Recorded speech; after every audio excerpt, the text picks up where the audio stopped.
यहाँ पर बारिश में तेज बारिश होती है, इसका फॉग होता है यहाँ पर, और जो हवा तेज बहती है 70-80 किलोमीटर पर किलोमीटर की रफ्तार से, ऐसे परिस्थिति में काम करना बहुत ही मुश्किल था। लेकिन हमारे एसआरटीसी डिपार्टमेंट ने ये चैलेंज स्वीकार कर लिया, और जब पहले वाली जो सरकार कांग्रेस की सरकार थी, उन्होंने ये प्रोजेक्ट नहीं होगा ऐसा करके उसको ठंडे बस्ते में डाल दिया था। देवेंद्र जी मुख्यमंत्री जब बन गए, तब उसके बाद 2018-19 में एक्चुअल इसकी प्रक्रिया शुरू हुई, लेकिन फिर सरकार बदल गई, फिर ये ठंडे बस्ते में चला गया प्रोजेक्ट। कोविड भी था जब भी, लेकिन जब मैं मुख्यमंत्री बन गया 2022 में, तो इस चुनौती को स्वीकार कर लिया, और जो मुख्यमंत्री देवेंद्र जी के जमाने में उनके कार्यकाल में शुरू हुआ प्रोजेक्ट है, उसको हमने तेजी से आगे बढ़ाया, और ये बहुत ही एडवांस टेक्नोलॉजी का इस्तेमाल किया है और बहुत ही सुरक्षित है। और इस मिसिंग लिंक के वजह से मैंने अभी भी कहा कि विकास और प्रगति की लिंक पहले गवर्नमेंट ने मिसिंग करी थी, अभी हमारे गवर्नमेंट ने उसको मिसिंग लिंक द्वारा जोड़ दिया है। ये भी मैंने कहा कि आज घाट सेक्शन जो है, लोग आज भी काफी परेशान लोग दिखे, और जब ट्रैफिक जाम होती थी तो लोगों को तकलीफ होती थी, लेकिन अभी ये 30 से 40 मिनट मुंबई पुणे का जो ट्रेवल टाइम है, यात्रा का समय है, वो 30-40 मिनट से कम होगा। ईंधन की बचत होगी, एक्सीडेंट जो होते थे उसकी कमी आ जाएगी, एक्सीडेंट नहीं होंगे क्योंकि घाट सेक्शन ड्रॉप हो जाएगा, पोल्यूशन कम होगा, 6 किलोमीटर की दूरी कम हो जाएगी।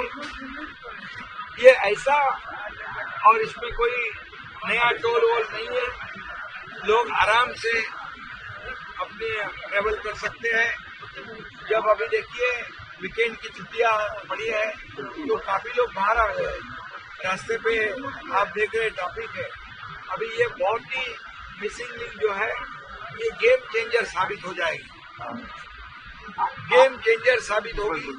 ये टाइगर वैली भी वहाँ पर नीचे है, मुझे वो दिन मैं विजिट करने आया था, तो पत्रकार लोगों ने मुझे कहा कि यहाँ वन्य प्राणी नीचे है, तो वो जब पानी नहीं है तो ऊपर रास्ते पे आते एक्सीडेंट होता। तो एमएसआरडीसी को मैंने ये भी कहा है, सूचना दी हुई है कि नीचे जो टाइगर वैली है, जंगल है, वहाँ भी जानवरों के पीने के पानी की व्यवस्था भी करने की सूचना दे दी है। और ये पूरी तरह प्रो एनवायरमेंट प्रोजेक्ट है, इसका जो पर्यावरण है, इसको कहीं भी बिल्कुल डैमेज ना हो, पर्यावरण को संतुलन रखकर ये काम हुआ है। इसलिए यही मैं बताऊंगा कि ये मुंबई पुणे मिसिंग लिंक ये दुनिया का एक अच्छा इंजीनियरिंग मार्वल प्रोजेक्ट है, और मुझे खुशी है कि हमने जो भूमि पूजन किए हमारे सरकार ने, कई भूमि पूजन हमारे देश के प्रधानमंत्री नरेंद्र मोदी जी ने साहब, लेकिन कांग्रेस, लेकिन उन्होंने उसका लोकार्पण भी उन्होंने किया।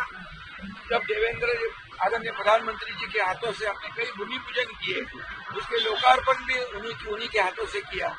ये ऐसा मैं क्यों कह रहा हूँ, देवेंद्र जी के हाथों से काम शुरू हुआ, अब उसको हम अभी उस प्रोजेक्ट को कंप्लीट कर रहे हैं। ये क्यों कहना है, क्योंकि पूरी टीम उस प्रोजेक्ट के पीछे लग जाती है। वर्क फ्रॉम होम करने वाले हम लोग नहीं है, हम लोग फील्ड पे काम करने वाले लोग हैं, और ऐसे प्रोजेक्ट को आगे बढ़ाने के लिए वहाँ फील्ड पे उतरना पड़ता है, लोगों में जाना पड़ता है, वहाँ की दिक्कतें जो है वो समझना पड़ता है, वो दिक्कतों को दूर करना पड़ता है और इसीलिए ऐसे प्रकल्प पूरे हो जाते हैं। जैसे नागपुर मुंबई बाला साहेब ठाकरे समृद्धि महामार्ग ये भी है। इसका मैं इतना ही कहूँगा, ये जो मुंबई पुणे एक्सप्रेस हाईवे जो बना तब बाला साहेब ठाकरे जी ने, नितिन गडकरी जी तब मंत्री थे MSRDC के, उनको कहा था ये जो टाइम लग रहा है 7-8 घंटे का समय लगता है मुंबई पुणे जाने आने के लिए, इसको कैसे कम करें। तो तब नितिन गडकरी साहब ने ये देश का पहला एक्सेस कंट्रोल रोड बनाया और आज अभी ये हमारे बाला साहब ठाकरे जी की जन्मशताब्दी वर्ष है, इसी में ये मिसिंग लिंक का भी काम पूरा हुआ है। अभी लोगों को बहुत ही राहत मिलेगी। ये सही श्रद्धांजलि हमारे बाला साहब ठाकरे जी को भी। आज सुप्रिया सुले ने अटकी हुई थी और सुप्रिया सुले ट्रॅफिक पॅटर्न ठाकरे उन्होंने कहा होर्डिंग देखील लागलेले आहेत। वारसा तुम्ही पुढे बाळासाहेबांचं स्वप्न पुणे मुंबई रस्ता असेल, त्याचबरोबर मुंबईतल्या झोपडपट्टीत राहणाऱ्या घरांना 40 लाख लोकांना घरं असतील, महाराष्ट्राचा विकास हे विजन बाळासाहेबांचं स्वप्न होतं आणि ते आम्ही एक एक करून पूर्ण करतो, याचा आम्हाला आनंद आहे। आज सुप्रिया सुले अटकी हुई थी ट्रैफिक में, उन्होंने सरकार को कोसा है कि सरकार इतना बड़ा इवेंट कर रही है, इसके कारण ट्रैफिक जाम लगा हुआ है। आपको मैं बताता हूँ कि इसका खेद हम जरूर करते हैं और जो प्रवासी जो है उनको तकलीफ हुई है उनकी क्षमा भी हम मांगते हैं। लेकिन मैं एक बात कहूँगा कि ये प्रोग्राम के वजह से नहीं, ये वीकेंड की छुट्टियां पड़ी 3 दिन की और इसीलिए काफी लोग ये रास्ते पे आ गए बाहर जाने के लिए अपने अपने जगह पर और इसलिए ट्रैफिक हो गई। मैंने उसमें हमारे MSRDC के लोगों को कहा कि तुरंत ये टोल बंद करो, टोल मत लो, तुरंत पुलिस खड़ी करो और लोगों को तुरंत और जाने का मौका दे दो। हेवी ट्रैफिक को साइड में रख दो और जो लाइट कार है, लाइट व्हीकल है, उसको तुरंत जगह दे दो। शिंदे साहब, कांग्रेस ने सरकारी बंद कर दी थी। आप और देवेंद्र जी जब सरकार में आए 2014 में, तब आपने इस प्रोजेक्ट को फाइल खोली और पूरा इस प्रोजेक्ट को, तो कांग्रेस ने कहा था कि ये बनना मुमकिन नहीं है। कांग्रेस ने कहा था ये मुमकिन नहीं है, तो नामुमकिन काम करने वाले तो हम लोग हैं। जो मुमकिन है तो कोई भी करता है, जो नामुमकिन है उसका करना, ये उसको प्राथमिकता देना और वो चैलेंज स्वीकार करना, इसी में तो मजा है और इसलिए लोगों के लिए ये चैलेंज हमने स्वीकार किया और उसको पूरा किया।